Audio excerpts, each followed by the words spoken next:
Россиянын Солилецк шаарынан 20 автобус менен 963 кыргызстандык Бишкекке алып келинди. Мекендештерди автобус менен алып өтүү үчүн Казакстан тарап транзиттик коридор ачып берүүгө макулдугун берген. Тышкы иштер министрлигинин маалыматына караганда, дагы 12 автобустан турган колонна Казакстанда келе жатат. Ал автобустарда 533 кыргызстандык бар. Колоннаны Казакстандын полициясы коштоп келатат. Солилецкиде турган кыргызстандыктарды алып келүүгө транспорт кыргыз өкмөтү тарабынан берилген.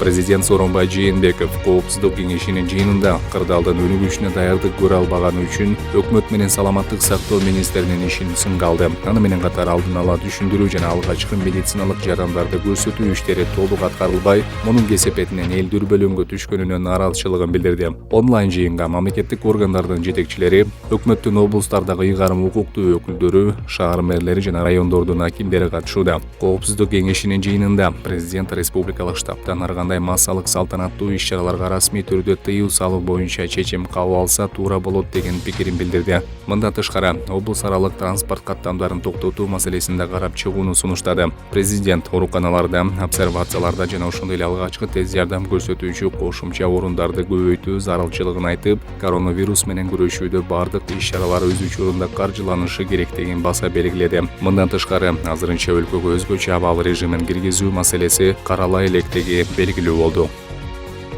Ар бир замандын батырлары болот. Мына азыркы биздин замандын батырлары, муну айтышыбыз керек. Биздин медиктер көп түкүрсөк көл болот демекчи, мына ыктыярчылар чыгып атат азыр.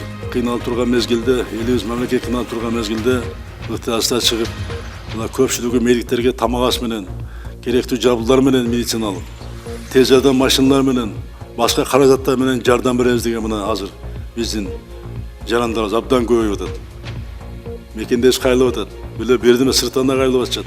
Эми республика штабтын милдети ошол ыктыярчылардын ошолордун башын бириктирип, ошол берем деген нерселерди тездетип алып, ыкчам түрдө ошону кайра керектүү жерге жеткизиш. Анан ынтымак сабырлык менен биздин эл далай кыйынчтарды жеңип келген. Буйруса Кудайдын колдоосу менен бул кыйынчтан дагы бириндигибиз менен чыгабыз. Ошону жасаш үчүн мына ушул отургандар мүмкүн иштешибиз керек. Кыргызстанда соңку бир сутка ичинде коронавирус жуккан бейтаптардын 4-өө кайтыш болду. Бул тууралуу саламаттык сактоо министринин орун басары Мадамин Каратаев билдирди. Алар Бишкекте республикалык клиникалык инфекциялык ооруканада дарыланып жаткан 73 жаштагы эркек, Ош шаардык клиникалык ооруканасындагы 53 жаштагы эркек бейтап, Токмок аймактык ооруканасындагы 86 жаштагы эркек бейтап жана Ысык Ата аймактык ооруканасында 41 жаштагы эркек бейтаптар көз жумган.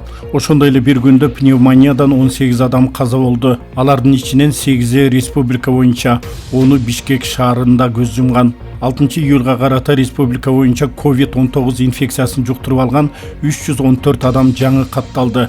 Алардын эң көбү Бишкек шаарында. Илдеттен дарыланып жаткан 41 бейтап айыгып, акыркы сутка ичинде үйүнө чыкты.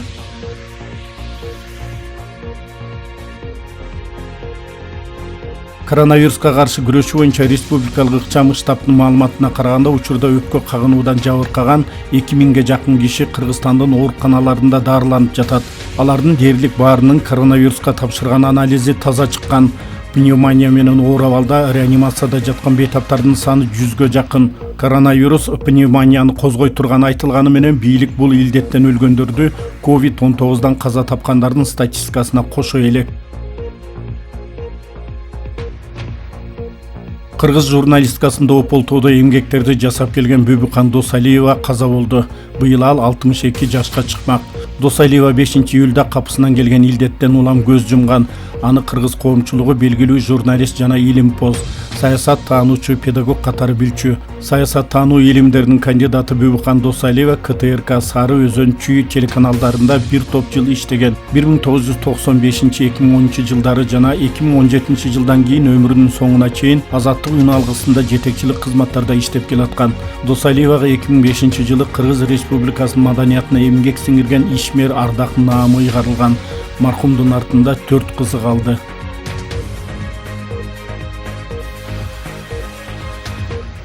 Бишкек мэриясынын аппарат жетекчиси Балбак Төлөбаев дары каражаттарын кымбаттатып жатып саткандарга кайрылып, мындай иштерге баргандар жооп бере турганын эскертип, азыр элди колдой турчу убак экендигин белгиледи. Дагы бир жолу кайрылып кетем. Спекулянттарга, дары-дармектер менен башка спекулятивдик аракет кылгандарга биз баарын көрүп атабыз. Бул күндөрдө өтөт. Ошондо силер менен сүйлөшөбүз. Азыртадан элдин үстүнөн, элдин арыз муңунан, көз жашынан акча жасаганды токтоткула. Ар кандай имиштерди кое берип, дарыңарды сатканды токтоткула. Андан көрөк элдин, шаардыктардын жанында болгула. Элди колдогула. Убагы келгенде эл буга силерге ыраазы айтат. Бир суткада 50 медицина кызматкери коронавирус жуктуруп алды. Бул тууралуу Саламаттык сактоо министринин орун басары Мадамин Каратаев брифинг учурунда билдирди. Анын айтымында бүгүнкү күндө медиктердин жетишсиздиги курч маселеге айланды. Бир суткада вирусту жуктуруп алган ак халачандардын 23-ü Бишкек шаарында, Ош менен Чүй областтарында 4-төн, 7 Ош шаарында, 6 Нарын областында, 5 Ысык көл областында жана 1 Баткен областында. Каратаев ошондой эле 3 медицина кызматкери айыккандыгын кошумчалады.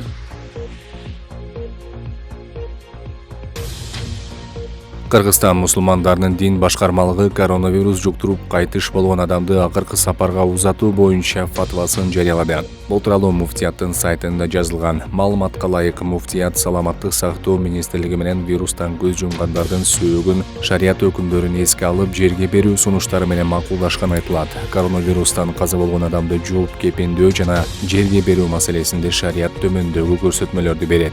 Белгилүү аралыктан суу куюп же болбосо узактан суу чачып сөөктү жууганга болот. Эгер дарыгерлер коронавирус оорусунан көз жумган адамды жууп, атайын вирустан корголуучу материалдар менен ороп берген болсо, аны кайра ачып жууп кепендөөнүн кереги жок.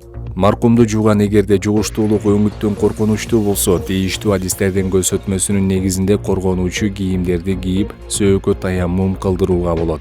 Коронавирус оорусунан кайтыш болгон адамга жаназа окуу жана анын денесин шариятка ылайык жерге берүү милдеттүү болуп эсептелет. Денени өрттөп, кислота же башка химиялык каражаттарды колдонуп көмүүгө шариятта уруксат берилбейт. Албетте этияттык үчүн вирустан коргоочу жолдордун жардамы менен жерге берилет. Сөөктү шариаттык тартипте казылган көрүстөңкө кепин менен көмүү кооптулук жарата турган болсо, атайын сумка же табыт менен көмүүгө уруксат. Кырдаалга жараша жана зарылчылыктан улам ушул иштерге барып жатсак да, мусулман бир тууганыбыздын астындагы акыркы диний вазифаларыбызды аткарып жатабыз деген аң сезимде болуу керек.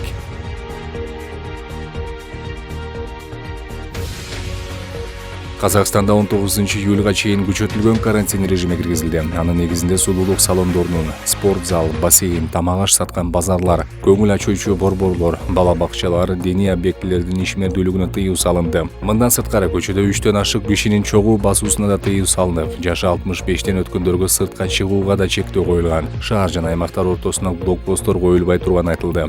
Коомдук транспорт эртең мененки саат 6-дан 10-го чейин жана кечкисин 17:00-дөн 21-ге чейин иштей турганы маалым болду.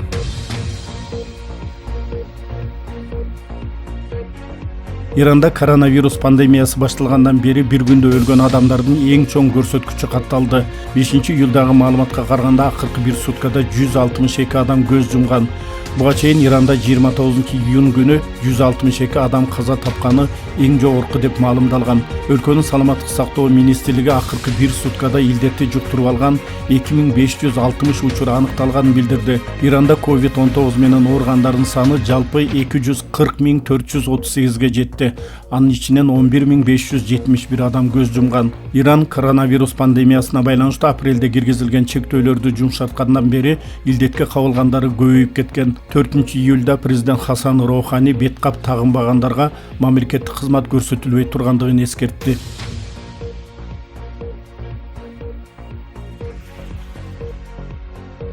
Австрия полициясы Орусиянын жараны теги чеченстандык Анзор Умаровдун өлүмүнө шек саналган 2 адамды кармады. Бул тууралуу жергиликтүү APA агенттиги жазды. Маалыматка караганда, ишемби күнү кечинде шектүү катары теги чеченстандык 47 жаштагы жаран кармалган. Эртеси дагы бир киши колго түшкөн. Ал кылмыш болгон жерде жүргөндүктөн алгач күбө катары сурак алынып, бирок көрсөтмөсүндөгү карама-каршылыктардан улам шектүү катары кармалган.